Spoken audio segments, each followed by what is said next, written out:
এই শহরের ভবিষ্যৎ যে অত্যন্ত অন্ধকার, এটা বোঝাই যাচ্ছে যে এই শহরের বাতাসের ভেতরে সীসা থাকে, সেই সীসাগুলো আমাদের শিশুদের পেটের ভেতরে ঢুকছে। শুধুমাত্র মানুষজন বেঁচে থাকার জন্য এই শহরে আসছে। 30 থেকে 50% লোকই মানবেতর জীবনযাপন করছে। মানুষ শহরে আসে তো আপনার ভালো ইনকাম, বেটার লাইফ পাবে, সেই এক্সপেকটেশন নিয়েই তো মানুষ মাইগ্রেট করে। আধুনিক স্লেভারিতে যারা আমাদের এই শহরে এসে থাকছেন, তাদের কোয়ালিটি অফ লাইফ আর এই রুরাল লাইফের চেয়ে কিন্তু খারাপ। কিন্তু এটা একটা ট্র্যাপ। ঢাকা আসলে পরিচালনা করে 50টার উপরে কর্তৃপক্ষ আছে ঢাকা ম্যানেজ করার জন্য, কেউ কাউকে মানতে চায় না। মাথার উপর দিয়ে আপনার মেট্রো যাচ্ছে, নিচ দিয়ে মেট্রো যাচ্ছে, এলিভেটেড এক্সপ্রেসওয়ে হচ্ছে, এগুলো আসলে কি ইন্ডিকেট করে? প্যারাডক্সের সাথে একটা যুক্ত একটা ধাঁধা মিস। ঢাকা একটা নিজে ধাঁধা হয়ে গেছে। পৃথিবীর কোনো শহরে যদি কোনো ডেভেলপমেন্ট কন্ট্রোল না থাকে, তার ক্যারিং ক্যাপাসিটির সাথে আপনার ডেভেলপমেন্টে যদি কোনো ধরনের সিনক্রোনাইজেশন না থাকে, তখন তো সেই শহরটা ভেঙে পড়বে। ঢাকা শহরকে যদি বাংলাদেশের রাজধানী শহর তো আমরা বলতে পারি বাংলাদেশের ফেস, মুখটা কেমন তাহলে? এটা অত্যন্ত জীর্ণ মুখ। যেই ঢাকা এখনই চলতে পারছে না, যেই ঢাকার এখনই দম নিবু নিবু, তাহলে সেই ঢাকা তো আরো নাজুক হবে। ঢাকাকে বাঁচানোর কি আসলে আর কোনো ওয়ে আছে কিনা? কিছু কিছু এলাকায় পয়েন্ট অফ নো রিটার্নে চলে গেছে। কেন্দ্রীয় যে ঢাকা, সেখানে এমন অবস্থা খারাপ যে সেটা চাইলেই আপনি একদমই আদর্শ নগরীতে যেতে পারবে না।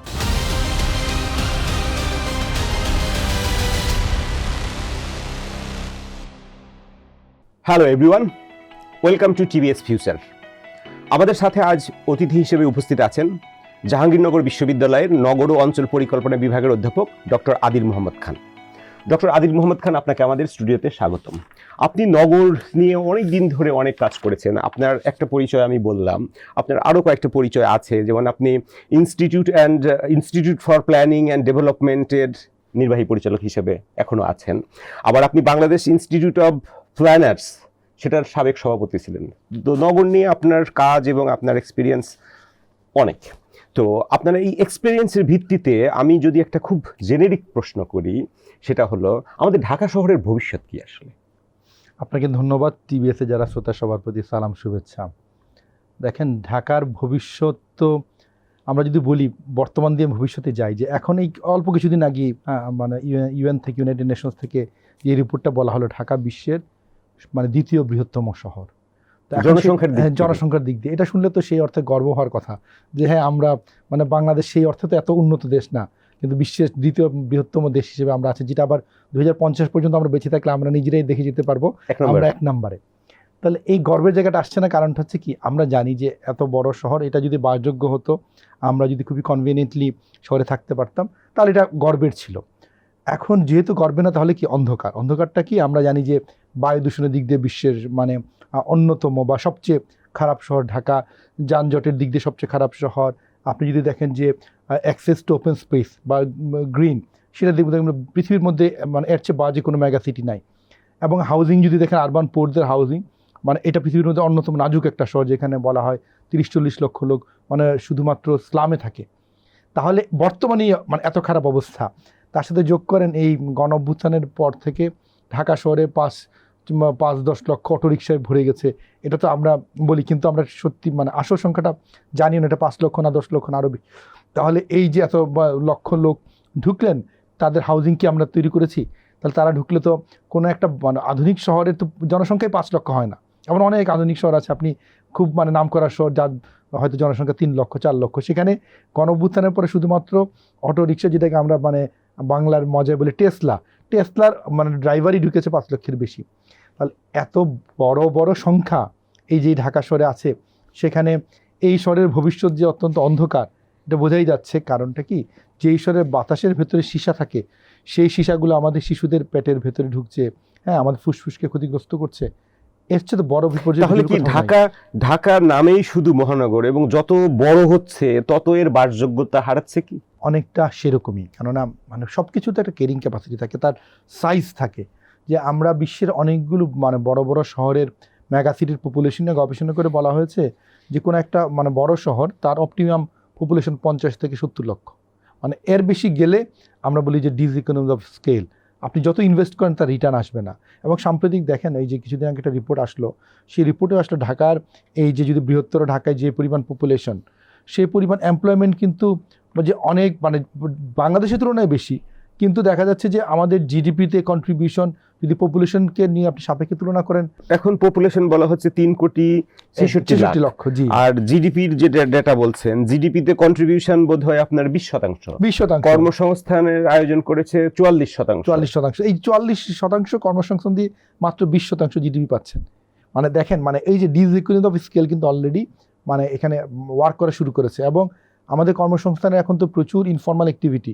ইনফর্মাল হচ্ছে যে আপনার যেগুলো দিয়ে হয়তো খুব বেশি বড় আকারের জিডিপি প্রবৃদ্ধি হচ্ছে না, তারা শুধুমাত্র মানুষজন বেঁচে থাকার জন্য এই শহরে আসছে। এবং আরও বিপর্যয়কর, এই যে যারা মানে প্রান্তিক লোক, এই প্রান্তিক লোক আপনি ঢাকা যদি দেখেন, আপনার 30 থেকে 50% লোকই মানবেতর জীবনযাপন করছে।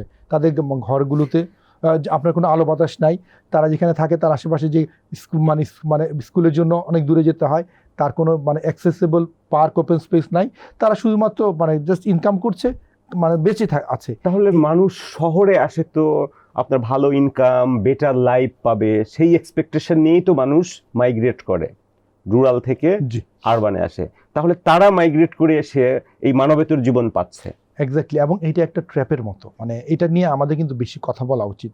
কেননা গ্রামের একটা প্রান্তিক মানুষকে যখন কেউ একজন স্বপ্ন দেখাচ্ছে, তুমি গার্মেন্টসে যে শহরে আসো, ঢাকায় আসো, গার্মেন্টসে গেলে হয়তো 12,000 টাকা বেতন পাবে, গ্রামে হয়তো সে 1 টাকাও ইনকাম করছে না। হ্যাঁ হ্যাঁ, সে 12,000 টাকা তার কাছে তখন কিন্তু অনেক বড় টাকা। কিন্তু মানে শহরে এসে সে যেই ধরনের পরিবেশ পাচ্ছে, যেই ধরনের জীবন পাচ্ছে, তার চেয়ে গ্রামের তুলনামূলক সে সেই অর্থে ইনকাম করে না। কিন্তু তখনও সেখানে আশেপাশে যেই ধরনের প্রকৃতি থেকে, তার আশেপাশে পরিবেশ এবং কমিউনিটি থেকে সে যেই জীবনটা যাপন করতো, সেই জীবনের কোয়ালিটি অফ লাইফ, এবং ঢাকার এসে একটা স্লামে বা থাকছে, কাজ করছে, মানে 12, 14, 15 ঘন্টা সে আপনার লেবার দিচ্ছে, তার কোয়ালিটি অফ লাইফ, যেটা ইউএনডিপির ইন্ডেক্স, যে আপনি মানুষ কতটুকু ভালো আছে এটা মিজার করবেন, সে আগে 0 টাকা পেত, এখন 12,000 টাকা, এইভাবে না, আপনার তার কোয়ালিটি অফ লাইফ ইন্ডেক্সে কিন্তু নিশ্চিতভাবেই এই যে মানে আধুনিক স্লেভারিতে যারা আমাদের এই শহরে এসে থাকছেন, তাদের কোয়ালিটি অফ লাইফ এই রুরাল লাইফের চেয়ে কিন্তু খারাপ। কিন্তু এটা একটা ট্র্যাপ, এই ট্র্যাপে মানুষ চলে আসছে। যেমন হলো, আমি আপনাকে সোমালিয়ান একজন পোয়েটের একটা বিখ্যাত লাইন আছে, no one lives home unless the house is a mouth of a shark. তাহলে তারা বাধ্য হয়ে শহরে আসছে, মানে তারা যে আসলে বেটার লাইফ পাবে এই এক্সপেকটেশন না, তাদের একটা এক্সপেকটেশন এখানে গেলে কিছু করে কিছু আয় রোজগার করা যাবে, এই এক্সপেকটেশনে তারা আসে। তাহলে সারা দুনিয়া জুড়ে শহরে মানুষ যে এক্সপেকটেশনে আসে, এবং শহরগুলো সে দেশের অর্থনৈতিক উন্নতির ক্ষেত্রে, প্রবৃদ্ধির ক্ষেত্রে, জিডিপি গ্রোথের ক্ষেত্রে যে কন্ট্রিবিউশনগুলো রাখতে পারে, আমাদের ঢাকা শহর কি সেটার জন্য যোগ্য বা সক্ষম না? 1 নাম্বার হচ্ছে যে আপনি কি বাংলাদেশের সব মানুষকে ঢাকায় আনবো কিনা, 1 নাম্বার। কারণ আপনি তো রিজিওনাল সেন্টার হিসেবে ঢাকা ক্যাপিটাল, হ্যাঁ, আবার এই যে আমাদের সেন্ট্রাল রিজিয়নের আবার কোর, আরবান কোর, তাহলে আপনাকে দেখতে হবে যে একটা দেশের মানে বা দেশ বা রাষ্ট্র, সে চাইবে দেশে মানে তার বিভিন্ন রিজিয়ন যেন ডেভেলপ করে। যেমন সাতক্ষীরার একজন লোক, তিনি যদি কোনো কারণে সাতক্ষীরা থেকে যেতে চান, তার নিয়ারেস্ট তার হচ্ছে খুলনা ডিভিশন, খুলনা রিজিয়ন বা খুলনা শহর, সেটা তার একটা মানে অ্যাট্রাকশনের জায়গা হওয়ার কথা ছিল। কিন্তু বাংলাদেশ যেটা হচ্ছে, সাতক্ষীরা থেকে তিনি খুলনা না হয়ে ঢাকায় চলে আসছেন।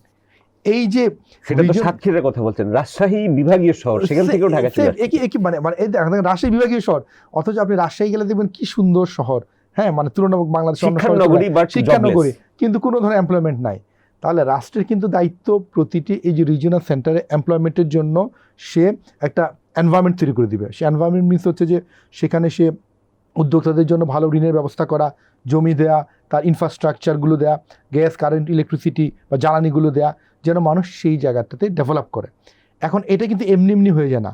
পৃথিবীর কোনো দেশে আপনি হঠাৎ করে একটা রিজন ডেভেলপ হয় না, তার পেছনে রাষ্ট্রের ডিরেক্ট ইনভেস্টমেন্ট থাকে। পৃথিবীর এমন অনেক জায়গা আছে, ধরেন একটা রিজন, সেই রিজনে রাষ্ট্র ইনভেস্ট করতে সে হয়তো 10,000 কোটি টাকা ইনভেস্টমেন্ট করলো, সে জানে যে রিটার্ন আসতে 20 বছর লাগবে, কিন্তু সে ইনভেস্ট করবে 10,000 কোটি ইনভেস্টমেন্ট, এটা 20 বছর পর রিটার্ন দিবে, এবং সেই সময়টাতে ওই মানুষগুলো এমপ্লয়মেন্টের জন্য ওই রিজনে যাবে। তাহলে এটা হচ্ছে রাষ্ট্রের প্ল্যানিংয়ের অংশ থাকে। এটা এমন না যে হুট করে সবাই হয়। তাহলে ঢাকা কেন এত বড় হলো? দেখেন, ঢাকা তো মানে বাংলাদেশের যেভাবে ঢাকা একদম সেন্ট্রালি, তো এটা মানে ঢাকার সব ক্ষমতার কেন্দ্র ঢাকা। এখন ঢাকায় যে আপনি যদি দেখেন গার্মেন্টসের উদাহরণ যদি দেখেন, 80% দেশের 80% গার্মেন্টস ইন্ডাস্ট্রি ঢাকায় হলো। এখন আপনি যদি দ্বিতীয় প্রশ্ন করেন যে 80% ইন্ডাস্ট্রি হলো, সেগুলো কি ইন্ডাস্ট্রিয়াল জোনে হলো কিনা, যে না ঢাকাতে আমরা প্রচুর ইন্ডাস্ট্রিয়াল জোন করেছি, সবগুলো ইন্ডাস্ট্রিয়াল জোন ইন্ডাস্ট্রি আছে, না, তা হয় না। ব্যাপারটা তো তা হয়নি। ব্যাপারটা কি হচ্ছে, আপনার একটা আবাসিক বিল্ডিং সেটাকে গার্মেন্টসে কনভার্ট করা হলো, একটা কৃষি জমি সেটা মাটি ভরাট করে সেটা গার্মেন্টস হলো, একটা জলাশয় ভরাট করে গার্মেন্টস হচ্ছে। তাহলে এই যে 80% গার্মেন্টস করলাম, export industry, export export industry তো আসলে চিটং বেল্টে হওয়াটাই বেশি বাঞ্ছনীয় ছিল, এক্স্যাক্টলি, যেহেতু আমার পোর্ট ওইখানে সেখানে। তাহলে দেখেন মানে এই ধরনের একটা এক্সপোর্ট বেস ইন্ডাস্ট্রি যেটা আসলে ঢাকায় হওয়ার সেই অর্থে যৌক্তিকতা নাই, কিন্তু আসলে আমাদের যে সেন্ট্রালিটি, ঢাকার যে জনসংখ্যা, সেটা সুযোগ সুবিধা নিয়ে আর এন্টারপ্রিনিয়র যারা আছেন তারা ঢাকা বেস, তারা কিন্তু এই কাণ্ডটা ঘটালেন। এবং রাষ্ট্র এই সময়টাতে পুরোপুরি প্ল্যানিং এবং পলিসি দিক দিয়ে নির্বিকার ছিল। কেননা মানে পৃথিবীর কোনো সভ্য দেশে আপনি চাইলে একটা কৃষি জমিতে ইন্ডাস্ট্রি কনভার্ট করতে পারেন। হ্যাঁ, কৃষি জমিতে ইন্ডাস্ট্রি হয়, রাষ্ট্র যদি মনে করে ঠিক আছে আমার ইন্ডাস্ট্রিয়ালাইজেশন প্রয়োজন, আমি এই এত একর কৃষি জমিকে কনভার্ট করবো ইন্ডাস্ট্রিয়াল জোনে, সেই জায়গাতে ইন্ডাস্ট্রিয়াল জোনের জন্য যে ধরনের এনসিলারি ফেসিলিটিস থাকে সেটা আমি দিব, তখন এটা কনভার্ট হবে। কিন্তু এমন না যে আমার কৃষি জমি হঠাৎ করে একজন এসে চড়া দাম দিয়ে কিনে নিল, পাশে আরেকজন কিনে নিল, পরে সেই জায়গাটাতে ধীরে ধীরে ইন্ডাস্ট্রিয়াল বর্জ্যগুলো আপনি পাশে অন্য একটা কৃষি জমিতে ফেললেন বা একটা জলাশয় নদীতে ফেলে দিলেন। এভাবে তো পৃথিবীর কোথাও নগরায়ন বা শিল্পায়ন হয় না।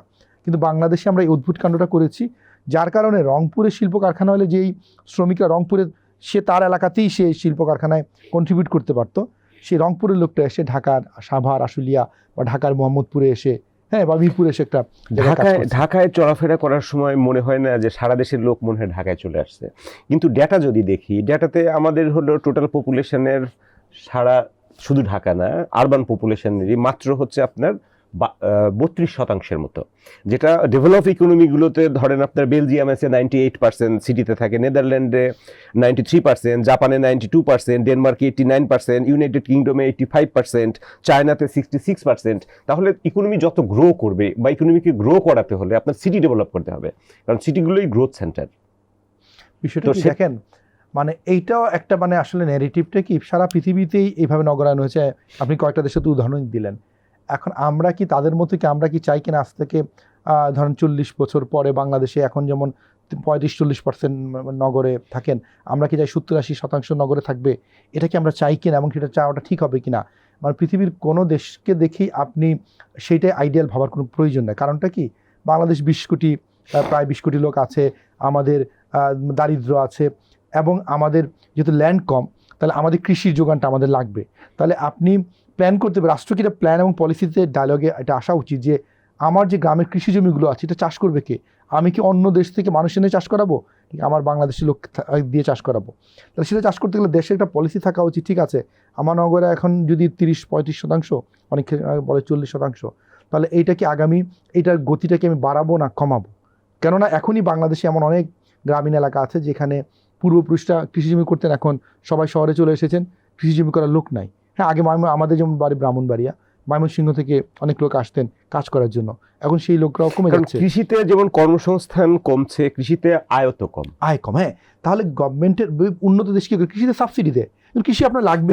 তাহলে যারা যে শ্রমটা কৃষিতে আছে তার ইনকাম তো ইনকাম বাড়াতে হবে। এবং দেখেন পৃথিবীর যেই ধরনের জিও পলিটিক্যাল একটা মানে এক ধরনের ঘটনার সাক্ষী হতে যাচ্ছে সামনে, যেভাবে মনে হচ্ছে অস্থিরতা, সেখানে কিন্তু আপনার খাদ্য সুরক্ষা আপনাকে করতেই হবে। আপনি পুরোপুরি আপনার হচ্ছে যে মানে ধান বলেন, অন্য যে কোনো আটা বলেন, এটার জন্য আপনি কিন্তু বিদেশ নির্ভরতা কমাতে হবে। তাহলে বাংলাদেশের এই আলোচনাটা খুব দরকার যে আপনি গ্রামীণ জনসংখ্যাকে যদি কন্টেইন করতে চান গ্রামে, তাহলে গ্রামে কীভাবে নাগরিক সুযোগ সুবিধা দিতে হয়। এবং বাংলাদেশের গ্রাম সম্পর্কে একটা কথা প্রচলিত আছে, বাংলাদেশের প্রতিটা গ্রামে এক একটা শহর। কারণটা কি, উন্নত দেশে তাদের আরবান এলাকায় যে ডেন্সিটি থাকে, আমাদের গ্রামীণ এলাকাতে সেরকম ডেন্সিটি থাকে, মানে অনেক গ্রামে আরও এর চেয়েও মানে কম ডেন্সিটি গ্রামও আছে। তাহলে গ্রামীণ এলাকাতে যে পরিমাণ মানুষ আছে তার নাগরিক সুযোগ সুবিধা দিই, এমনকি আপনি ভালো মানের স্কুল এবং ভালো মানের হাসপাতাল দিতে পারেন।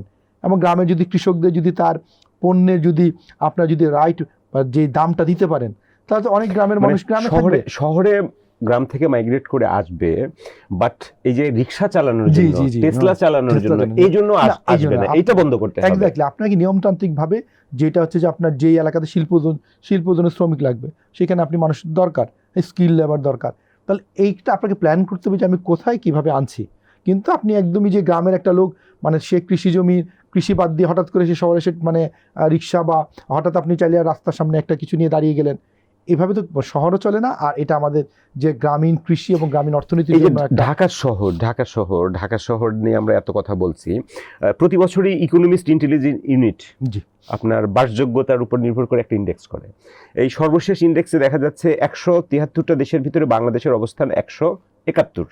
তাহলে দুইটা দেশ বাংলাদেশের পেছনে আছে, দুইটা শহর। সেই দুইটা শহর হচ্ছে দামেস্কো আর লিবিয়ার ত্রিপলি, যে দুইটা হলো যুদ্ধ বিধ্বস্ত শহর। আর আমাদের কাছাকাছি আছে আপনার পাকিস্তানের করাচি শহর। তাহলে এই যে বাসযোগ্যতার পিকচার যেটা আমরা দেখছি, বাসযোগ্যতা তারা যে ক্রাইটেরিয়াগুলোতে এটাকে যে মানদণ্ডগুলোকে বিশ্লেষণ করে থাকেন, সেখানে স্থিতিশীলতা, স্বাস্থ্যসেবা, সংস্কৃতি, পরিবেশ, শিক্ষা, অবকাঠামো, এই দিকগুলো তারা কনসিডার করে থাকে। তাহলে আমাদের এখানে সিটির স্টেবিলিটি একটা ইস্যু আছে। গত এক বছর এক ধরনের স্টেবিলিটি দেখছি আমরা, সেটা ডিফারেন্ট ইস্যু, এটা আমরা টেম্পোরারি ধরে নিতে পারি। পার্মানেন্ট যেটা, ঢাকা শহরের স্বাস্থ্যসেবা কেমন, সাংস্কৃতিক পরিবেশ কেমন, শিক্ষা কেমন, অবকাঠামো কেমন ডেভেলপ করছে, যে কারণে আপনার রাজধানী শহর হওয়া সত্ত্বেও যেটা আপনার বাসযোগ্যতার তালিকায় দেখা যাচ্ছে, যেটা হলো বিশ্বের 173টা শহরের ভিতরে 171তম অবস্থান। ঢাকার যদি এই যতগুলো মানদণ্ডের কথা বললেন, প্রত্যেকটা আপনি যদি সহজভাবে চিন্তা করেন যে এটা ইআইএ তারা অনেক দূর থেকে দেখে একটা ডেটার উপরে অ্যানালাইসিস করে, আপনি কি আপনার এই অফিস থেকে আপনার বাসা যেখানেই হোক ঢাকা শহরে যাওয়ার জন্য ভালো একটা বাস পাবেন? মানে 90% ক্ষেত্রে দেখা যাবে যে আপনি চিন্তা করতে পারেন না একটা মানসম্মত বাসে উঠবেন, যে বাসে উঠলে একটা হয়তো সিট পাওয়া যেতে পারে বা একটা ভালোভাবে দাঁড়াতে পারবেন। এই যে বেসিক যে জিনিসগুলা প্ল্যানিংয়ের, যে আমরা প্ল্যানিংয়ে বলি যে আপনার বাচ্চার জন্য শিক্ষা যেটা ইন্ডিকেটর, আপনি কি আপনার হাঁটার দূরত্ব বলতে 500 থেকে 800 মিটারের মধ্যে আপনি কি আপনার বাচ্চাকে মানসম্মত ভালো একটা স্কুলে ভর্তি করতে পারবেন, যে স্কুলে একটা সুন্দর খেলার মাঠ আছে, একটু গাছ আছে, একটা পরিবেশ আছে? পাবেন না। আপনার একটা অসুস্থতা হলো, আপনি কি আপনার এলাকাতে গিয়ে একটা ভালো মানে কমিউনিটি হাসপাতাল পাবেন, যেখানে গিয়ে আপনি তুলনামূলক অ্যাফোর্ডেবল একটা স্বাস্থ্যসেবা নিয়ে আসতে পারবেন? এগুলো নিয়ে মানে এখন ঢাকা এমনভাবে অবাসযোগ্য হয়ে গেছে, সরকার এগুলো নিয়ে চিন্তাও করে না এখন। অথচ সরকারের তো আসলে যখন শহরটা বড় হচ্ছিল তখনই তো চিন্তা করার কথা ছিল। তারপরে আপনার দূষণ তো একটা আছেই। দূষণ তো যেটা আমি একটু আগেও বলছিলাম যে, এবং দূষণের কারণে বলা হচ্ছে, ওয়ার্ল্ড ব্যাংকের বেশ কয়েক বছর আগের একটা স্টাডিতে বলছিল যে এই দূষণের কারণে আমরা যারা ঢাকা শহরে বাস করি, আমাদের যে আপনার গড় আয়ু আছে এখানে, তাদের স্টাডি যেটা হলো 6 থেকে 7 ইয়ার্স আমরা কম বাঁচবো, বিকজ অফ হচ্ছে ঢাকার এই পলিউশনের কারণে। তো এবং এই দূষণটার কিন্তু মারাত্মক মানে ফিজিক্যাল এবং আপনার মেন্টাল হেলথ ইম্প্যাক্ট আছে। এটা নিয়ে কিন্তু সরকার একটা শব্দও করে না। এমনকি ঢাকার যখন উদ্বেগজনক মাত্রায় বায়ু দূষণটা হয়ে যায় পার্টিকুলার কোনো দিনে, তখন কিন্তু সরকার কোনো অ্যালার্টও জারি করে না, মানে সরকার স্বীকারও করতে চায় না। অথচ বিশ্বের অনেক দেশে, এমনকি দিল্লিতে যেদিন আপনার বায়ু দূষণের মাত্রা তীব্র থাকে, তারা এটা অ্যালার্ট জারি করে, স্কুল বন্ধ করে দেয়। কারণ বাচ্চারা তো ওই দিন যদি বাইরে থাকে তার জন্য মারাত্মক লেভেলের দূষণ তাকে সে অর্থে ইনহেল করতে হবে।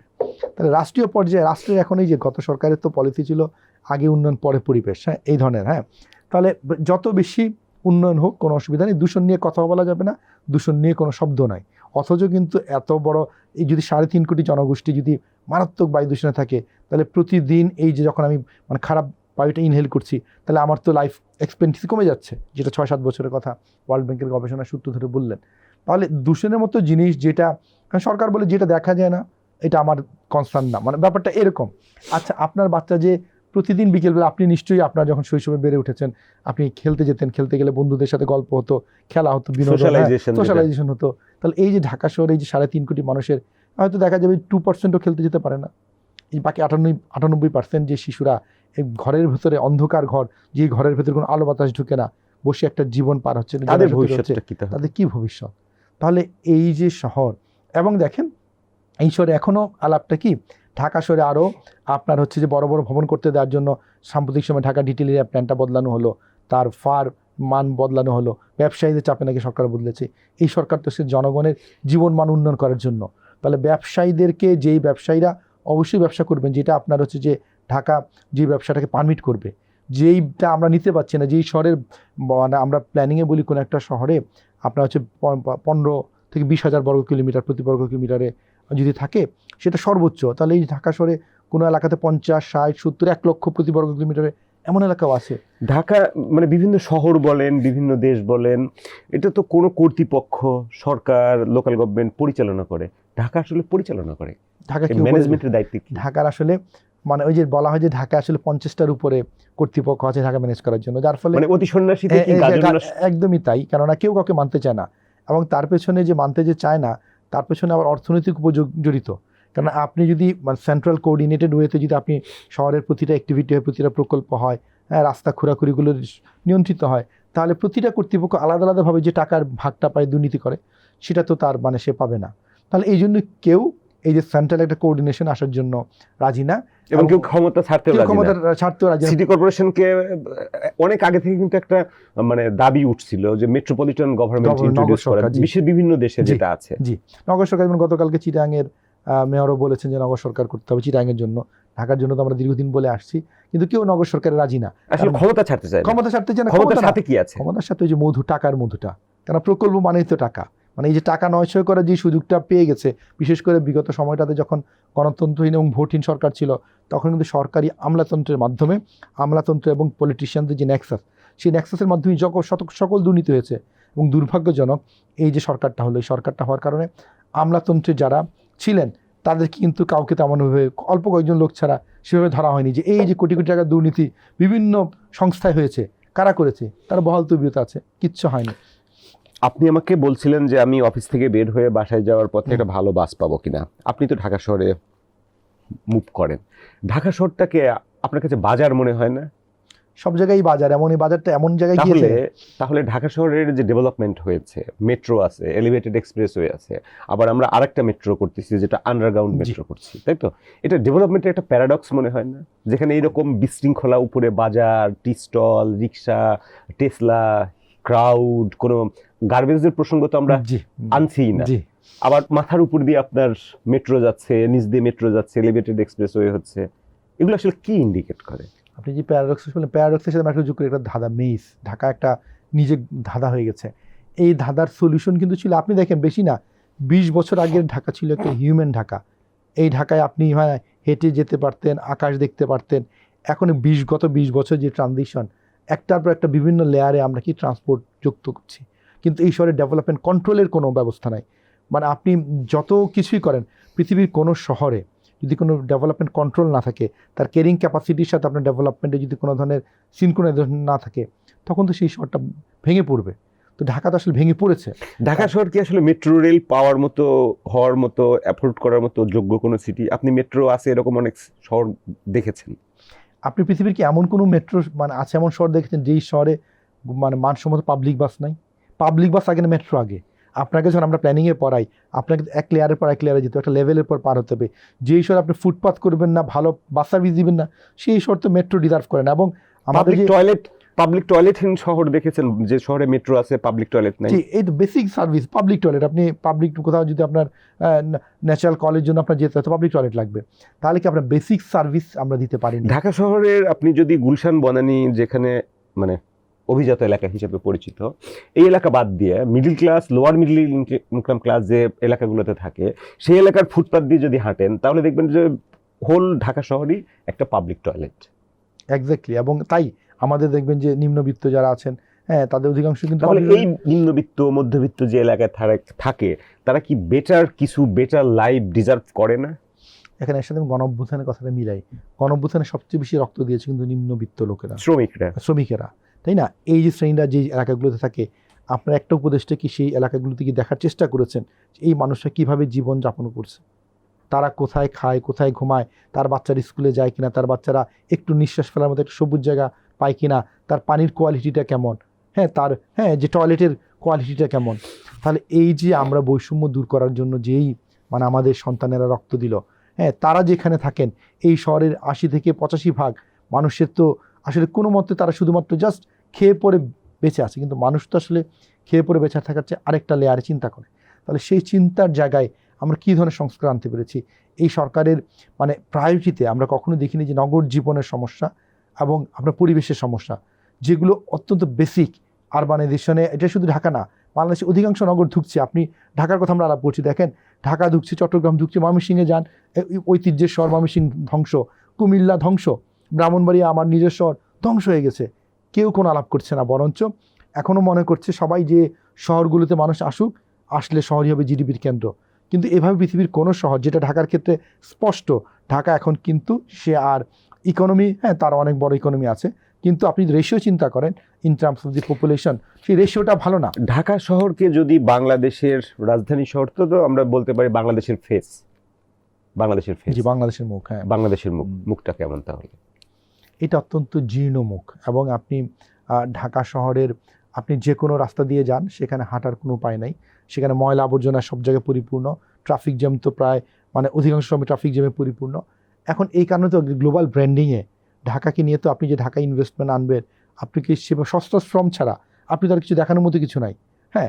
আর এর মাঝখানে যদি আপনি দেখেন এই পরিবেশ দূষণের দিকে মারাত্মক, এই জন্য ঢাকায় যখন বাংলাদেশি কেউ যদি কাউকে পাঠায়, তো দেখা যায় এটা সবচেয়ে ক্রিটিক্যাল এলাকা। তাহলে এই যে ক্রিটিক্যাল এলাকার তকমাটা তো আমরা দীর্ঘ বছর ধরেই তো আমরা বিশ্বের সবচেয়ে অবাকযোগ্য শহর নিয়েছি, হ্যাঁ থাকতে পারি, কিন্তু আমাদেরকে জানি যে ঠিক আছে আমাদের গত বছর তুলনায় কি আমরা একটু এগোতে পেরেছি, পারিনি। এমনকি গণঅভ্যুত্থানের পরে বিশেষ করে এই যে আমরা অটোরিকশাকে আমরা একদম ফ্রি লাইসেন্স দিয়ে দিলাম পুরো শহরে, পৃথিবীর কোথাও কি এমন কোনো দেশ আছে যে দেশে হাইকোর্ট ঠিক করে মানে টেসলা আমাদের অটোরিকশা চলবে কিনা? পৃথিবীর এমন কোনো শহর, এমন উদ্ভট সিদ্ধান্ত, কোর্টের মাধ্যমে সিদ্ধান্ত হয় এই শহরে অটোরিকশা চলবে কিনা? এটা তো আসলে ট্রান্সপোর্ট রিলেটেড, তার সেফটি রিলেটেড, তার বিজ্ঞান আছে, শহরের সড়কের পলিসি ডিসিশন, একদম পলিসি ডিসিশন, তো কোর্ট থেকে আসার কথা না। তাহলে এই ধরনের নৈরাজ্য যখন একটা শহরে চলে, তখন তো আসলে এই শহরটা ধ্বংস হওয়ার কথা। এবং যেই শহরে ব্যবসায়ীরা যারা সরকার কর্তৃক নিয়ন্ত্রিত হওয়ার কথা, তারাই গিয়ে পলিসির টেবিলে বসে তারা ড্যাপ পরিবর্তন করে দিচ্ছে, সে ল্যান্ড ইউজ জোন পরিবর্তন করে দিচ্ছে তার ইচ্ছে মতো। এবং এত বড় গণঅভ্যুত্থানের পরে আমাদের উপদেষ্টারা অনেকেই এই ব্যবসায়ীদের সাথেই তারা মিলেমিশে কাজগুলো করছে। আপনি যেমনটা বলছিলেন, একটা পূর্বাভাসে বলা হচ্ছে 2050 সাল নাগাদ হচ্ছে ঢাকা আমাদের যেটা বলছিলেন গর্বের জায়গায় পৌঁছাতে পারে, 1 নম্বর হয়ে যাবে জনসংখ্যার দিক থেকে, তখন পপুলেশন হবে 5,18,00,000। ঢাকা কি অ্যাফোর্ড করতে পারবে? আপনি যদি ইউটিলিটি সার্ভিসই বলেন, পানি বলেন, বিদ্যুৎ বলেন, গ্যাস বলেন, ট্রান্সপোর্ট বলেন, হেলথ কেয়ার বলেন, ঢাকা তো এখনই অ্যাফোর্ড করতে পারছে না। এবং তখন যেটা হবে যে এখন এই যে ধরেন 3.5 কোটির বর্তমান যে বলা হচ্ছে এটা মেগা ঢাকা, যে ঢাকার মধ্যে এখন এখানে ঢাকা, নারায়ণগঞ্জ, গাজীপুর মিলে এই 3টা শহর মিলে যে বিশাল বড় একটা হ্যাঁ মেগা ঢাকা তৈরি হচ্ছে, সেই মেগা ঢাকার এখন দেখবেন এখনও কিছু কিছু এলাকায় তুলনামূলক গ্রামীণ পরিবেশ আছে, একটু লো ডেন্সিটি আছে, তখন দেখা যাবে যে সেই লো ডেন্সিটি এলাকাগুলো মানে বিশাল আকারে ডেন্সিফাইড হয়ে যাবে, সেখানে দেখবেন অনেক বড় বড় ভবন হয়ে যাবে। তাহলে এই যেই ঢাকা এখনই মানে চলতে পারছে না, যেই ঢাকার এখনই দম নিবু, তাহলে সেই ঢাকা তো আরও নাজুক হবে। এবং সেটা শুধু ঢাকার জন্য, সারা বাংলাদেশের জন্য বিপদ হবে। বিপদটা এই কারণে, ঢাকাকে বাঁচানোর জন্য যখন কেউ আইসিইউতে চলে যায় তাকে তো লাইফ লাইন দেওয়ার জন্য এক্সট্রা কিছু করতে হয়। এখন ঢাকাকে বাঁচানোর জন্য আপনি 5-6টা মেট্রো লাইন করছেন, এই মেট্রো লাইনের অপরচুনিটি কস্ট আছে। এক একটা মেট্রো লাইন এখন 30,000 কোটি টাকা থেকে 50,000 কোটি টাকা ব্যবহার করছেন। এই 50,000 কোটি টাকা দিয়ে বাংলাদেশে তো প্রচুর জেলা শহরে আপনি শত শত ইন্ডাস্ট্রি করতে পারেন, সেখানে শত শত এমপ্লয়মেন্ট তৈরি করার সুযোগ আছে। তাহলে সেই জেলাগুলোকে বিকশিত না করে আপনি ঢাকার ভেতরে এই মেট্রোগুলো করছেন। এসটিপি যে প্রথমে এসটিপিতে ছিল মাত্র 2টা মেট্রোর কথা ছিল, তো সেখান থেকে আমি 6টা মেট্রোতে গেলাম। তাহলে এর ইকোনমিক কস্ট বেনিফিট অ্যানালাইসিসকে আমাকে পারমিট করে। এবং দেখবেন তখন কী হবে কি, বাংলাদেশের বাজেটের বড় একটা অংশ এই মেট্রোগুলোর যে ঋণ যে রিপেমেন্ট সেটার জন্য ব্যয় হবে। তাহলে এই রিপেমেন্টে ব্যয় করার চেয়ে তো আমার তো প্রয়োজন ছিল অন্য জেলাগুলোকে বিকশিত করা। আমার 1-2টা মেট্রো যেটা করার সেটা করে আমি বাকিগুলোতে আর মেট্রোতে যেতাম না, আমাদের বাস সার্ভিসে মন দিতাম, আমাদের লাইট রেলে মন দিতাম। তাহলে এই যে বিকল্প, সেই বিকল্পগুলো না ভেবে নিয়ে আমরা কি করছি, এই কাজগুলো করছি। এবং এখন আমরা ট্র্যাপে পড়ে গিয়েছি কি, বৈদেশিক দাতা সংস্থা তারা তাদের মতো করে কি প্ল্যান নিয়ে আসছে। যদি 2টা মেট্রো হয় তাহলে জাপানের কাছ থেকে মেট্রো নিচ্ছে, যদি 5-6টা মেট্রো যদি জাপান আমাদেরকে তৈরি করতে পারে, তাদের কাছে তাদের সাথে মেট্রোর একটা ব্যবসায়িক সম্পর্ক আছে। তাহলে আমরা ইন্টারন্যাশনাল ট্র্যাপে পড়ে অনেক, আমরা কি তাহলে সব জঞ্জাল নিচে রেখে আমরা উপরে উঠে চলে যাচ্ছি? আমরা মনে করছি যেমন এখন যদি আপনি মেট্রোতে চড়েন, আপনি উত্তরা থেকে যদি মতিঝিল পর্যন্ত ট্রাভেল করেন, মেট্রোতে উঠলেন, আপনি চলে আসলেন খুব স্মুথলি, 20 মিনিট 25 মিনিটে আপনি চলে আসলেন। কেউ যদি পাবলিক ট্রান্সপোর্টে আসতে চায়, ওর তো সারাদিনই লাগে। তাহলে মেজরিটি পিপল কমিউট করছে এখনো তো রোডে যাচ্ছে। তাহলে মেজরিটি পিপলকে আপনি পেছনে রেখে কতিপয় পিপলকে নিয়ে কি আপনি আগায় যেতে পারবেন? আপনি যদি কোনো একদিন মেট্রোতে উঠে আপনি খেয়াল করে দেখবেন যে মেট্রোতে মানে নিম্নবিত্ত মানুষের চেহারা দেখা যায় কিনা। আমি খুবই রেয়ারলি একজনকে পেয়েছি যারা মানে শ্রমজীবী মানুষ মেট্রোতে উঠছে। মেট্রো এখন মধ্যবিত্ত এবং উচ্চ মধ্যবিত্তের বাহন। তাহলে আপনি যে কথাটা বললেন, মেজরিটি মানুষ যেই মানে পাবলিক বাসে চড়ে, যে প্যারাট্রানজিটে চলে, ট্যাক্সিতে চড়ে, স্টাক হয়ে আছে। তাহলে এটা তো উন্নয়ন বৈষম্য, যেটা আমরা বলেছিলাম যে উড়াল সড়ক বা এক্সপ্রেসওয়ে করার পরে যে উড়াল সড়ক আমাদের উপরতলা এবং নিচতলা মানুষের মধ্যে একটা সুস্পষ্ট এটা বৈষম্যকে মানে মানে স্পষ্ট করেছে। তাহলে আপনাকে সারা পৃথিবীতে ট্রাফিক জ্যাম কমানোর মেইন মানে ইনভেস্টমেন্ট জায়গা হচ্ছে যে গণপরিবহন। গণপরিবহন সবার আগে বাস। হ্যাঁ, বাসে আপনি ইনভেস্ট করলে খুব দ্রুত রিটার্ন পাবেন, এবং প্রাইভেট কার নিয়ন্ত্রণ। তাহলে আপনি প্রাইভেট কার নিয়ন্ত্রণে কোনো ধরনের পদক্ষেপ নাই। আপনি যদি প্রাইভেট কার নিয়ন্ত্রণের কথা বলেন, দেখবেন যে যারা কার ব্যবসায়ী, হ্যাঁ, তাদের সংখ্যা তো অনেক বেশি না, তারাই দেখবেন যে সরকারের সাথে আতাত করে প্রাইভেট কার নিয়ন্ত্রণ করতে দিবে না। তাহলে এই যে আমরা আলোচনা করছিলাম জনগণের টাকায় মেট্রো বলি, এলিভেটেড এক্সপ্রেসওয়ে বলি, ফ্লাইওভার বলি, যেটাই বলি জনগণের টাকায়, এবং সেই জনগণের সাথেই একটা বৈষম্য আরও বাড়ানো হচ্ছে কিনা। আমি উদাহরণ দিয়ে বলি, এই যে বিআরটি প্রজেক্ট, যেটা মানে গাজীপুর থেকে এয়ারপোর্ট পর্যন্ত, সেটা বিআরটি গণপরিবহন। বিআরটি প্রজেক্টে এই সরকার এসে গিয়ে বিআরটি প্রজেক্ট আর মানে এগুলো না আগানোর সিদ্ধান্ত নিয়েছে, যেটাতে গণপরিবহন থাকার কথা ছিল, যেটা প্রায় 80% প্রজেক্ট কমপ্লিট। অথচ এই সরকার আমরা দীর্ঘদিন পান্থকুঞ্জে আন্দোলন করেছি যে আপনার হচ্ছে যে এক্সপ্রেসওয়েটা বন্ধ করতে হবে, এক্সপ্রেসের লিঙ্কটা যেটা এফডিসি থেকে পলাশী পর্যন্ত যায়, বাকি এক্সপ্রেসওয়েটা চলুক। কিন্তু যেই এই লিঙ্কটা গেলে ঢাকা ভার্সিটি, বুয়েট এবং পান্থকুঞ্জ পার্ক, হাতিঝিল ধ্বংস হচ্ছে। তাহলে এই লিঙ্কটা বন্ধ করার জন্য, কিন্তু সরকার এই লিঙ্ক বন্ধ করার ব্যাপারে কোনো ধরনের আওয়াজ কান দেয়নি। অথচ এখানে উঠবে ব্যক্তিগত গাড়ি, অথচ এটা একটা পিপিপি প্রজেক্ট, অথচ সরকার বলল এই প্রজেক্টে আমরা হাত দিতে পারবো না। অথচ গণপরিবহনে পিপিপি প্রজেক্ট, বিআরটি প্রজেক্টটা বন্ধ করে দিল। হ্যাঁ, সেখানে আর ইনভেস্টমেন্ট কমানোর সিদ্ধান্ত নিল। তাহলে এই যে দ্বিচারিতা, তাহলে এই দ্বিচারিতাই হচ্ছে যে আমাদের এই উন্নয়নের প্যারাডক্সের মূল কারণ। কেন মানুষ যেগুলো ব্যবহার করে সেখানে কোনো ইনভেস্টমেন্ট নাই। যেটা কম টাকা দিয়ে ইনভেস্টমেন্টে বেশি রিটার্ন পাবেন, সেটা ইনভেস্টমেন্ট নাই। ইনভেস্টমেন্ট কোথায়? ফ্লাইওভার বানাও, এক্সপ্রেসওয়ে বানাও, যেটা হচ্ছে যে আপনার সেই বানানোর ভিতরেও তো আপনার শুভঙ্করের ফাঁকি। হোয়াট কস্ট, জি, যে মূল্যে যেগুলো নির্মাণ হচ্ছে, এটা কিন্তু বহুবার বলা হচ্ছে যে কস্ট এসকেলেশন হচ্ছে প্রচুর। জি, যেটা 10,000 কোটি টাকার প্রজেক্ট, সেটা 15,000, 20,000, 25,000 কোটি টাকা হয়ে যাচ্ছে। এক্সপ্রেসওয়ে তাই সেই উদাহরণই। এখন প্রতিটা প্রজেক্টেরই তো 2 থেকে 3 গুণ প্রজেক্ট তাহলে বেড়েছে। এই কাজ করাই তো লাভ, এবং দেখেন মানে কতিপয় গোষ্ঠী বা ব্যক্তির জন্য তো এই কাজ করাটা হ্যাঁ, লাভ। তারা জানে যে যেই প্রজেক্টটা প্রকৃত অর্থে 3 গুণ লাগবে, সেটা যদি আপনি 3 গুণ খরচ দেখান, এই প্রজেক্টটা পাস হবে না প্ল্যানিং কমিশনে। শুরুতে তারা কম দেখায়, দেখিয়ে পর্বে 3 গুণ টাকা নিয়ে নেয়। কিন্তু আপনি প্রথম যে হিসাবটা দেখিয়েছেন যেটা লাভজনক, তাহলে 3 গুণ খরচের প্রতি সেটা লাভজনক না। তাহলে এই প্রশ্নগুলো আমরা বারবার করার পরেও আমরা হতাশ হয়েছি। এই যে বর্তমান সরকার এসে এই প্রজেক্টগুলো যেগুলো কাটিল করার কথা, সেগুলো অনেকগুলোতে সে তারা গুরুত্ব দিচ্ছে না, এবং এক্সপ্রেসওয়েটাকে এভাবে গায়ের জোরে এক্সপ্রেসওয়েটাকে হাতিঝিল, পান্থকুঞ্জ, হ্যাঁ, এটা ধ্বংস করে চালিয়ে যাওয়ার সিদ্ধান্ত নিচ্ছে। আসলে গণমানুষই ইনভেস্টমেন্ট। এই সরকার 1.5 বছর থাকলো, তারা কি ঢাকা শহরে 1000 বাস যদি নামাতে পারতো, মানুষ তো সাধুবাদ জানাতো। 1.5 বছর কম সময় না, চাইলে 1.5 বছরে ঢাকা শহরে 1000 বাস নামানো যেত। কিন্তু সেই উদ্যোগগুলো কোথায়? আপনার শুধু বাস না, প্যারা ট্রানজিট দরকার। আপনি ছোটো ছোটো যে বাসগুলো, মানে মিনি বাস, তারপর হচ্ছে আপনার ম্যাক্সি সার্ভিস, সেগুলো তো মানোন্নয়ন করার বিষয় আছে, প্রচুর মানুষ এগুলোতে চড়ে। কিন্তু আমরা যারা সরকারি বিভিন্ন, সরকার তো অনেক সংস্কার করলো, ট্রান্সপোর্ট সেক্টর, পাবলিক পরিবহন সেক্টর, যেগুলো মানুষের আসলে গণমানুষের সাথে জড়িত, সেই ধরনের কোনো সংস্কার আমরা দেখি নাই। না, সেই ধরনের কোনো সংস্কার। আপনারা কি এই ধরনের সংস্কারের জন্য দাবি দেওয়া, মানে সিভিল সোসাইটির পক্ষ থেকে আপনাদের টাউন প্ল্যানার্স অ্যাসোসিয়েশন আছে, আপনারা যারা এক্সপার্ট আছেন, এ ধরনের কোনো দাবি জোরালোভাবে উত্থাপন করেছেন? এটাই একটা সময় বা সুযোগ। এই সরকারের কাছে দাবিগুলো করেছি, কিন্তু বিস্ময়কর যে এই সরকার এই পদগুলোতে হাঁটেনি। হ্যাঁ, সরকার সংস্কার বলতে রাজনৈতিক সংস্কারই বেশি গুরুত্ব পেয়েছে, কিন্তু এই যে আমাদের নগর জীবনের যে সমস্যাগুলো, যেটার ইজি সলিউশন, আপনি তো মানে 1000 কোটি টাকা নিয়ে করার দরকার নেই, আপনি ছোট ছোট কাজ করেন, যেগুলো কাজ দিয়ে বেনিফিটটা বেশি হয়, সেই দিকে তাদের মানে খুব বেশি আগ্রহ দেখা যায়নি। এবং রেদার বরঞ্চ বড় বড় ইনভেস্টমেন্ট প্রজেক্ট যেগুলো আছে সেগুলো নিয়ে ক্যারি অন করা, এবং ব্যবসায়ী মানে তাদের আনুকূল্যটা নেওয়াটাই দেখলাম যে এই সরকারেরও একটা বড় অবজেক্টিভ হয়ে গেল। এবং শুধু সরকার না, আপনি যদি দেখেন যে আমাদের রাজনীতিবিদরা তো আসলে গণমানুষের জন্য রাজনীতি করেন, তাদের কিন্তু নেক্সাস এবং আতাত এই ব্যবসায়ীদের সাথেই বেশি।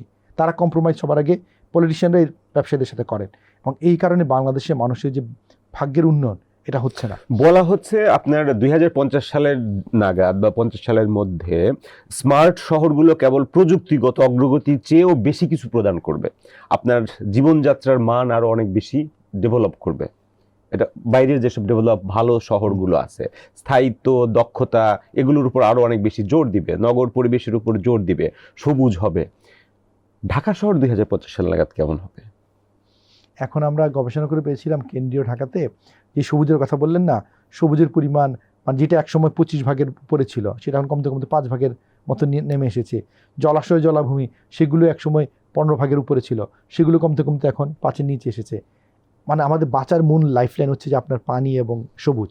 হ্যাঁ, এইটার পরিমাণ দুটো মিলে থাকার কথা 30-35 ভাগ, সেখানে এই শহরে দুটো মিলে 10 ভাগের কম নেমে এসেছে। তাহলে তো আপনি এয়ার পলিউশন কেন এত বেশি? কারণ আপনি ধোঁয়া তৈরি করছেন এবং তার বিপরীতে ব্যালেন্স করার জন্য পানি নেই, সবুজ নাই।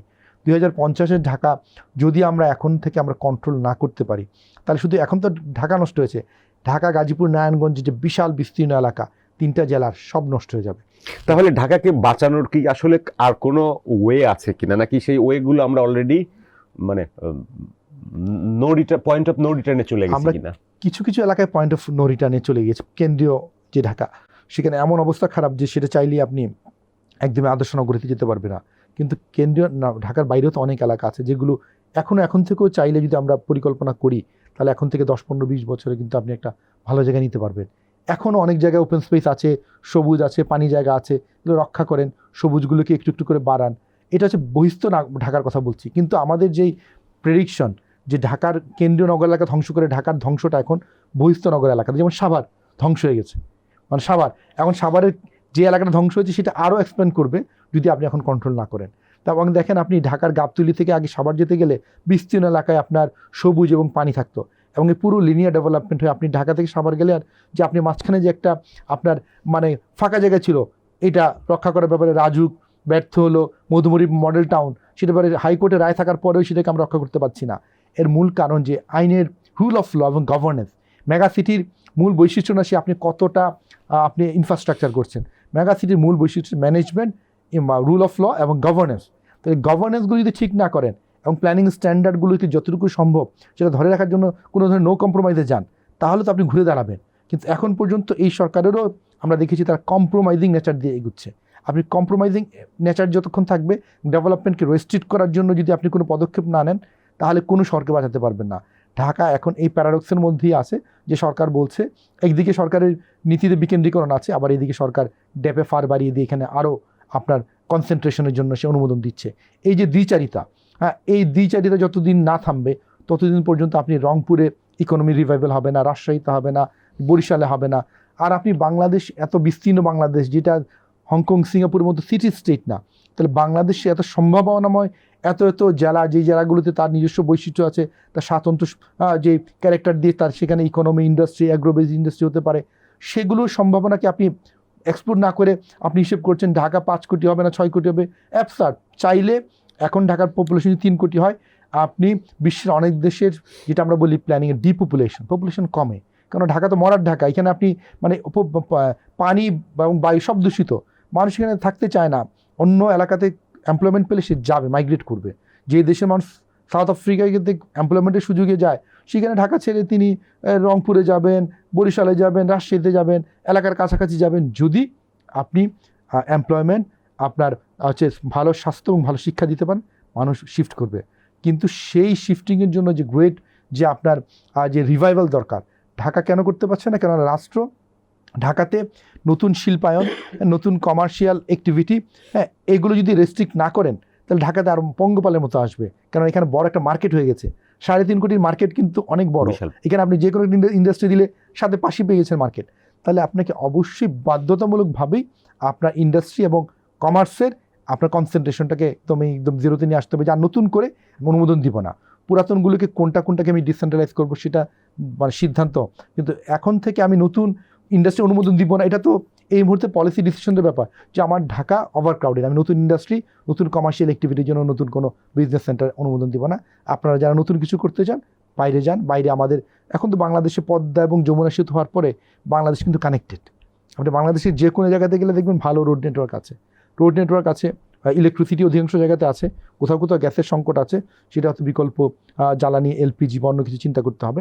তাহলে এই যে বাংলাদেশ কানেক্টেড বাংলাদেশ এখন আছে, এটার সুযোগ সুবিধা তখনই নিতে পারবেন যখন ঢাকায় আপনি ডেভেলপমেন্ট ফ্রিজ করে দিবেন, যে এখন আমি ঢাকায় তার নতুন শিল্প এবং ইকোনমি এবং ইনফর্মাল অ্যাক্টিভিটি নতুন করে আমি আর এখানে হতে দিব না। এগুলোর প্রতিটার সাথে কিন্তু মানুষের আপনার কনসেন্ট্রেশনের নতুন এমপ্লয়মেন্টের সম্ভাবনা আছে। এটা ফ্রিজ করলে অন্য এলাকায় বিকশিত করেন, সেখানে ট্যাক্স ইনসেন্টিভ দেন, মানুষ অবশ্যই যাবে যদি আপনি তাকে যেতে বাধ্য করেন। কিন্তু সরকারের পক্ষ থেকে ডেভেলপমেন্ট রেস্ট্রেন্ট কোনো পলিসি এখন পর্যন্ত সরকার সেভাবে দেখাতে পারে। ঢাকাকে যদি বাঁচানো না যায়, ঢাকা যদি কলাপস করে in future 20 years, 25 years, 30 years collapse করে, তখন বাংলাদেশের পরিণতি কী হবে? দেখেন ঢাকা যদি মানে কলাপস করে, তো যেহেতু এখনও বাংলাদেশের জিডিপির বড় একটা অংশ ঢাকা থেকে আসছে, এখন সেটা তো আসলে দেশের ইকোনমির জন্য একটা ক্রাইসিস, কিন্তু ক্রাইসিসটা তখনই অপরচুনিটি হবে যখন আপনি অন্য এলাকাগুলো বিকাশ করতে পারবেন। এটা অপরচুনিটি কস্ট আছে। আমরা বারবার বলছি যে ঢাকায় আপনি বড় বড় ইনফ্রাস্ট্রাকচারে তার অপরচুনিটি কস্ট আছে, আপনি এগুলোকে অন্য জেলাতে নিয়ে যান, মানুষ ধীরে ধীরে অন্য এলাকার বিকাশ হবে। কিন্তু কোনো সরকার একদিনে হঠাৎ করে ভূমিকম্পের মতো ঘটনা না হলে তো সিটি একসাথে কলাপস করে না। তাহলে আইদার বড় ভূমিকম্প দুর্যোগ অথবা ওয়াটার ক্রাইসিস, যেটা কিন্তু বিশ্বের অনেক শহর ওয়াটার ক্রাইসিসের কারণে কিন্তু শহরটা ধীরে ধীরে বিলুপ্ত হয়ে যায়। আমাদের তো এখানে আমাদের ওয়াটার ক্রাইসিস অলরেডি শুরু হয়েছে। একটা হচ্ছে ভূগর্ভে পানির স্তর নিচে নেমে যাচ্ছে, আর ঢাকার পানির মধ্যে পলিউশন, এই দুটো জিনিস অলরেডি আছে। এই জন্য আমাদের এখন থেকে প্রয়োজন যে অন্য বিকল্প খোঁজা, যে অন্য এলাকাগুলোতে যেন মানে আপনার ইকোনমিগুলো রিভাইভ করে। কেননা মানে বিশ্বের অনেক দেশকেই আমরা দেখেছি যে একটা বড় শহরের উপর নির্ভরতা সেই শহরের জন্য দীর্ঘমেয়াদে ক্ষতিকর। তাহলে আমরা সেই জায়গাটা দীর্ঘদিন ধরে লালন করে এসেছি যে আমরা ওভার প্রাইমেসি, ঢাকার প্রাইমেসি এত বেশি যে সেকেন্ড চিটাং শহরের সাথেও তার যে ব্যবধান, ইকোনমিক ব্যবধান 3-4 গুণ, অথচ এটা মানে দ্বিগুণের বেশি হওয়ার কথা ছিল না। তাহলে এই প্রাইমেসিটা কমানো দরকার। অন্য শহরগুলোতে আমরা বাংলাদেশের যেই সম্ভাবনা আছে, আমাদের তো পপুলেশন হোমোজিনিয়াসলি ডিস্ট্রিবিউটেড, আমরা সেই সম্ভাবনা কাজে লাগাতে পারি। ঢাকা থেকে ক্ষমতা সরাতে হবে। ঢাকা তো এখন সকল ক্ষমতার কেন্দ্রবিন্দু, যেটা বলছি ডিসেন্ট্রালাইজেশন। ডিসেন্ট্রালাইজেশন কথাটা বলতে বলতে আসলে আমাদের কাছে ক্লিশে হয়ে গেছে। ডিসেন্ট্রালাইজেশন মানে স্থানীয় সরকারগুলোকে যদি শক্তিশালী করা যায়, সব কিছুর জন্য যদি জনগণকে ঢাকায় আসতে না হয়, একটা প্রাইমারি স্কুলের টিচার রিটায়ারমেন্টে যাচ্ছে, তারও বেনিফিটের জন্য ঢাকায় আসতে হচ্ছে, কারণ সব কিছু ঢাকা কেন্দ্রিক। এই ডিসেন্ট্রালাইজেশন না হলে, আপনি অনেকগুলো পয়েন্ট এনেছেন, যদি ডিসেন্ট্রালাইজেশন না হয় তাহলে আপনার অন্য সিটিগুলোও কি ডেভেলপ করা সম্ভব হবে তখন? ডিসেন্ট্রালাইজেশন তো মানে এইটার তো কোনো বিকল্প নাই, এটা তো আমরা দীর্ঘদিন বলে এসেছি। এখন এই বিষয়টাতে আসলে একটা সরকারি সংস্থাগুলোর তার কর্মকাণ্ডে ডিসেন্ট্রালাইজেশন দরকার, আর প্রাইভেটাইজেশনের ডিসেন্ট্রালাইজেশন দরকার। মোটা দাগে যদি বলি, তাহলে সরকারি সংস্থাগুলো গত 15-20 বছরে তো আরও বেশি ঢাকা কেন্দ্রিক হয়েছে। এখন দেখবেন সরকারি এমন কোনো দপ্তর নাই যার হেডকোয়ার্টার ঢাকার বাইরে আছে। মানে এই যে অবস্থা, অথচ মানে বিনিয়োগ বোর্ডের আপনার হেডকোয়ার্টার আগে ঢাকার বাইরে ছিল, আমাদের কৃষি, আমাদের মৎস্য, এগুলো সবগুলো হেডকোয়ার্টার, ইভেন কি আমাদের যে আপনার হচ্ছে যে কোস্টগার্ড, তার হেডকোয়ার্টার কেন ঢাকায় হবে? কোস্টগার্ডের হেডকোয়ার্টারের জন্য ঢাকায় বিশাল এলাকা তৈরি করে বিশাল ইনভেস্টমেন্ট। এই যে আমরা ডিসেন্ট্রালাইজেশন করার জন্য যেই সরকারের যেটা আপনার মূল পথ দেখানোর কথা ছিল, সরকার কিন্তু সেই পথ না দেখিয়ে বরঞ্চ সব কিছু ঢাকা কেন্দ্রিক করেছে। নতুন সরকার আসবে ফেব্রুয়ারিতে নির্বাচনের মাধ্যমে, ফেব্রুয়ারিতে নির্বাচন। তো নতুন সরকারের কাছে আপনার নগর পরিকল্পনাবিদ হিসেবে কোনো এক্সপেকটেশন আছে? আমরা বলবো যে ঢাকায় যেন আর কোনো নতুন কিছু মানে ইকোনমিক, ইন্ডাস্ট্রি এবং সরকারি দপ্তর তো করা না, বরঞ্চ সেই সরকারের টার্গেট হবে মিনিস্ট্রি থেকে শুরু করে দপ্তরগুলো হেডকোয়ার্টার পার্শিয়ালি বিভিন্ন বিভাগীয় শহরগুলোতে সরিয়ে ফেলা, এবং সেই জন্য নিজে পথ দেখিয়ে বলে এখন প্রাইভেট যে অর্গানাইজেশনগুলো আছে এবং ইন্ডাস্ট্রিগুলো আছে অন্য জেলায় যেতে হবে, তাকে টার্গেট বেসড একটা আউটপুট ঠিক করা দরকার, যে সে তার 5 বছরে কতটা ইন্ডাস্ট্রিকে অন্যান্য নতুন নতুন ডিভিশনগুলোতে নিতে পেরেছে। এই টার্গেট সেট করার পর আমাদের যেটা করা উচিত, যে ঢাকার সাথে অন্যান্য রিজিওনাল সেন্টারগুলো কানেক্টিভিটিটা, এখন তো রাস্তা আছে, কিন্তু রাস্তা হলেও কী হবে, আমাদের দেখা যাচ্ছে ট্রাফিক জ্যামের কারণে সেটা সর্বোচ্চ সুফল নিতে পারছি না। আমরা যদি রাস্তার সুফলের সাথে যদি রেল কানেক্টিভিটি তার জোর দিতে পারি, বাংলাদেশ যে কোনো সেন্টার থেকে ফার্দেস্ট জেলার দূরত্ব 300 কিলোমিটারের মতো, তাহলে আপনি 300 কিলোমিটার তো আপনি 3 ঘন্টায় যেতে পারেন। তাহলে এই যে বাংলাদেশের সাইডে যে সম্ভাবনা আছে, এই সম্ভাবনাকে চাইলেই কাজে লাগানো সম্ভব, যদি আপনি ঢাকাকে রেস্ট্রেইন করেন যে না, ঢাকায় আমরা হেভি ইনভেস্টমেন্ট আর করবো না, আর ঢাকায় নতুন কোনো সরকারি বেসরকারি কোনো প্রতিষ্ঠান বা ইন্ডাস্ট্রি করতে দিব না, তাহলে ধীরে ধীরে কিন্তু ইকোনমিগুলো এখানে যাবে। কিন্তু কোনো সরকার এই যে সিদ্ধান্তটা নিবে, এখন পর্যন্ত সেভাবে কেউ আন্তরিকতা দেখায়নি, বরঞ্চ ঢাকাকে আরও এইভাবে কেন্দ্রিক করেছে। আরেকটা বড় পলিসি প্রশ্ন, এই প্রশ্নের বারবার এসেছে, আমরা কি প্রভিন্স দরকার কিনা, যেহেতু বারবার ঢাকা কেন্দ্রিকতা আছে, তো প্রভিন্স হবে কি হবে না সেটা ভিন্ন আলাপ, কিন্তু অবশ্যই আমাদের যে অ্যানুয়াল বাজেট যেটা এডিপি ডিস্ট্রিবিউশনের রিজিওনাল যেই অ্যানালাইসিসগুলো করে, কোন এলাকাতে আমি কী ধরনের বাজেট বরাদ্দ করছি, কোন এলাকাগুলোতে কতগুলো সরকারি অফিস সরাচ্ছি, এই আলোচনার দরকার। আর বিশ্বে অনেকে বলে বাংলাদেশ ছোট দেশ, প্রভিন্সের দরকার নেই। আমি সাথে প্রশ্ন করতে চাই, বাংলাদেশ বিশ্বের 8ম জনবহুল দেশ, তাহলে আমাদের আয়তন ছোট হতে পারে, কিন্তু প্রতিটি বিভাগের যেই পরিমাণ জনসংখ্যা থাকে, প্রভিন্স করেও তো লাভ নাও হতে পারে যদি প্রভিন্সকে আপনি ক্ষমতা না দেন। এক্স্যাক্টলি, আপনার লোকাল গভর্নমেন্ট আছে, আছে তো আছে, লোকাল গভর্নমেন্ট তো দুনিয়ার অনেক দেশেই খুবই কার্যকর, বদলে দিয়েছে, খুবই কার্যকর। আপনি সেন্ট্রাল গভর্নমেন্ট আছে কি নেই আপনি টেরও পাবেন না, লোকাল গভর্নমেন্টই আপনার সবকিছু ব্যবস্থাপনা করে দিচ্ছে। এখন ওই প্রভিন্সের আলোচনায় যেটা বলছিলাম যে তারা সাইজের আলোচনা দিয়ে এটাকে করতে চায়, প্রভিন্সকে আপনি ক্ষমতা দিতে পারেন, আলোচনাগুলোতে আসতে হবে রিয়েলিস্টিক্যালি। প্রভিন্স করলে লাভ হবে কি হবে না সেটা পরের লাভ, কিন্তু এই প্রতিটি জেলা, রংপুর, বরিশাল, রাজশাহী, হ্যাঁ, এগুলো যে পিছিয়ে আছে, ইস্ট ওয়েস্ট ডিভাইডের কথা আমরা বারবার বলি যে হ্যাঁ আমাদের ওয়েস্টের যেই জেলাগুলো আছে সেগুলো মানে পিছিয়ে আছে, তাহলে এই যে মানে এই ডিভিশনটাকে তো কমাতে হবে। 71 সালে আমরা বলেছিলাম যে আমাদের উন্নয়ন বৈষম্য, এখন 2026 এসেছে, সেখানে উন্নয়ন বৈষম্য। তাহলে বৈষম্য কমানোর জন্য লোকাল গভর্নমেন্টকে শক্তিশালী বলেন, এডিপি বরাদ্দ বাড়ানো বলেন, কিংবা যদি কখনো অদূর ভবিষ্যতে যদি আমাদের প্রভিন্সিয়াল ফর্ম অফ গভর্নমেন্টে যেতে হয় সেটা বলেন, মূল বিষয় হচ্ছে উন্নয়ন বৈষম্য কমাতে গেলে ঢাকা কেন্দ্রিকতার লাগাম টেনে ধরতেই হবে। এবং এই ক্ষেত্রে আপনার সরকারি আমলাদেরকে যে ঢাকা থেকে বসেই যে সকল মানে পোস্টিং হচ্ছে আপনার নীলফামারী, আপনি ঢাকায় ফ্যামিলি রেখে মানে অর্ধেক সময় ঢাকায় থাকেন, এইভাবে তো দেশ চলে না।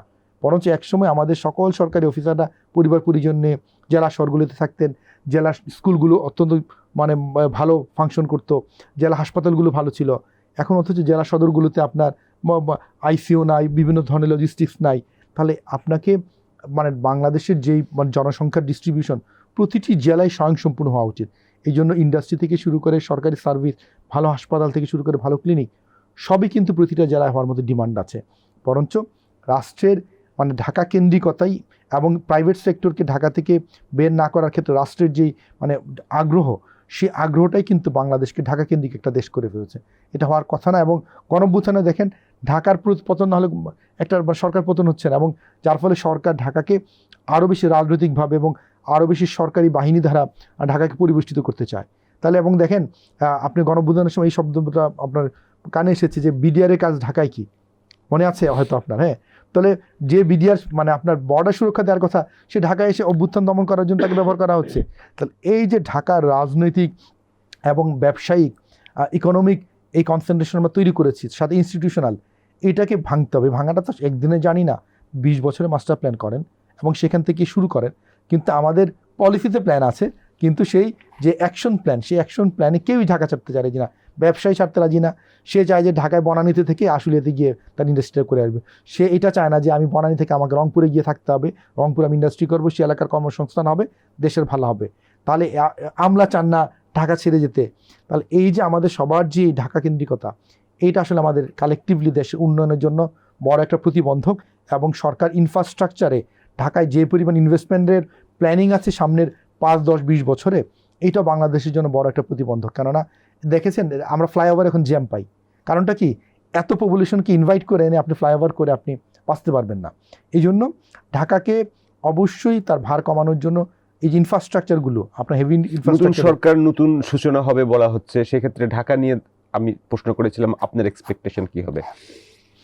আমার এক্সপেকটেশন হচ্ছে এই সরকার যেন তার যে পলিটিক্যাল যে আইডিওলজি সেটাও ঢাকা থেকে শিফট করিয়ে ফেলে। যে না, আমার বাংলাদেশের প্রতিটা বিভাগীয়, প্রথম বিভাগগুলো যদি ধরি, আমাদের 8টা বিভাগ যেন উন্নয়ন কেন্দ্রবিন্দু হয়। বিভাগ জেলাগুলোকে যদি আমরা সেই অর্থ উন্নয়নের সেন্টারে নিয়ে আসতে পারি, আমার মনে হয় ঢাকা থেকে ধীরে ধীরে ফোকাস এমনিতেই সরে যাবে। আর ঢাকার এই যে বর্তমান যেই আনলিভেবিলিটি, এইটাকে আমি যদি পলিসি দিক দিয়ে বলি, যেটা আরও কিছুদিন কন্টিনিউ করুক। হ্যাঁ, কারণ আপনি ঢাকায় ইনভেস্ট করে আপনি লিভেবিলিটি বাড়াতে পারবেন না, রেদার এই ইনভেস্টমেন্টটা আপনি অন্য জেলাতে করুন। এবং মানুষকে ওই ব্র্যান্ডিংটা করা দরকার যে আপনার অন্য জেলাগুলো এখনও পরিবেশের দিক দিয়ে ভালো, আমরা কর্মসংস্থান নিয়ে আসছি, নাগরিক সুযোগ সুবিধা নিয়ে আসছি, আপনারা থাকেন, আপনার সে এলাকাতেই কাজ পাবেন। আর এখন আইসিটির যুগ, ইন্টারনেটের যুগ, আপনি যদি ইন্টারনেট সুবিধা থাকে আপনার প্রচুর কাজ কিন্তু আপনি ডিসেন্ট্রালাইজ করে করতে পারেন। এই সম্ভাবনাগুলো এখন আছে। এখন পলিটিক্যালি যদি রাষ্ট্রের যে যিনি সরকার মানে ফর্ম করবেন, তিনি যদি সে আগে সরকারের মতোই ভাবেন যে ঢাকাকে আমার নিয়ন্ত্রণ করতে হবে এবং এই কারণে আমার সকল ব্যবসায়ী, সকল রাজনীতিবিদকে ঢাকা আনতে হবে, প্রয়োজন নাই। একটা পলিটিশিয়ান তার ঢাকা রাজুকেই প্লট লাগে, কেন? আপনি আপনার যেই এলাকা থাকেন সেখানে আপনাকে প্লট করে বাড়ি করে থাকেন। তাহলে এই যে মানুষের মনস্তত্ত্ব থেকে আসলে ঢাকাকে সরানো দরকার। এইটা না সরাতে পারলে এবং আপনার যে ঢাকার সাথে রিজনাল কানেক্টিভিটি হিসেবে আপনি যদি এটা এস্টাবলিশ করতে পারেন যে ঢাকা থেকে রংপুর যেতে 3 ঘন্টা আপনি যেতে পারবেন, তাহলে অনেক মানুষ রংপুরে থাকবে। কিন্তু এখন আমরা বুলেট ট্রেনের কথা আলাপ করি যে ঢাকা থেকে চট্টগ্রাম বুলেট ট্রেন কেন? বাংলাদেশে 300 কিলোমিটার তো নর্মাল যে এলআরটিতেই, কমিউটার ট্রেন দিয়ে আপনার 100 কিলোমিটার পার আওয়ার দিয়ে 3 ঘন্টা দিয়ে আপনি বাংলাদেশের যে কোনো এলাকাতে যেতে পারেন। তাহলে এই যে সহজ আলাপগুলো দরকার। আপনি বুলেট ট্রেন না পাতাল ট্রেন করবেন এই আলাপ না করে, বরঞ্চ মানুষকে ভালো ভালো আপনি সার্ভিস ফেসিলিটিসগুলো দেন। এলাকার যেই প্রাইমারি স্কুল, গ্রামের প্রাইমারি স্কুল, সেখানে আপনি মানসম্মত টিচার নেওয়ার চেষ্টা করেন। তাহলে ঢাকার আসার আপনার ভিকারুন্নতার মতো স্কুলে পড়ানোর জন্য সেই কোয়ালিটি যদি আপনি মনে করেন যে আপনি গ্রাম বা সদর উপজেলাগুলোতে টিচারের কোয়ালিটি বাড়ান, কোয়ালিটিটিভ চেঞ্জ লাগবে। কারণ আপনি দেখবেন বাংলাদেশে গত সরকারের আমলে প্রচুর হাসপাতালের ইনফ্রাস্ট্রাকচার হয়েছে, বিল্ডিং হয়েছে, কিন্তু হাসপাতালের কোনো যন্ত্রপাতি নাই, ডাক্তার নাই। তাহলে আপনি শুধুমাত্র যে জাস্ট টাকা বরাদ্দ না, রেদার কোয়ালিটিভ চেঞ্জের ক্ষেত্রে অন্য রিজিয়নকে আপনি কীভাবে নিচ্ছেন, সেখানে এমপ্লয়মেন্ট কীভাবে তৈরি করছেন, এইভাবে যদি আপনি চিন্তা করেন, অবশ্যই এখন না 10 বছরের মধ্যে ঢাকার চাপ অনেক কমানো সম্ভব। ডক্টর আদিল মোহাম্মদ খান, আমাদের সময় দেওয়ার জন্য আপনাকে অসংখ্য ধন্যবাদ। আশা করি আপনার এই আলোচনায় আমাদের পলিসি মেকার যারা আগামী দিনে সরকার গঠন করবেন, তারা কোনো না কোনোভাবে যদি অবগত হয়ে থাকেন, অবহিত হয়ে থাকেন, তারা তাদের মতো করে ব্যবস্থা নেবেন। আপনি ভালো থাকবেন, সুস্থ থাকবেন, নিরাপদে থাকবেন। টিভিএসকেও ধন্যবাদ। ডিয়ার ভিউয়ার্স, আমাদের সাথে থাকার জন্য আপনাদের ধন্যবাদ। আপনারা ভালো থাকবেন, সুস্থ থাকবেন, নিরাপদে থাকবেন।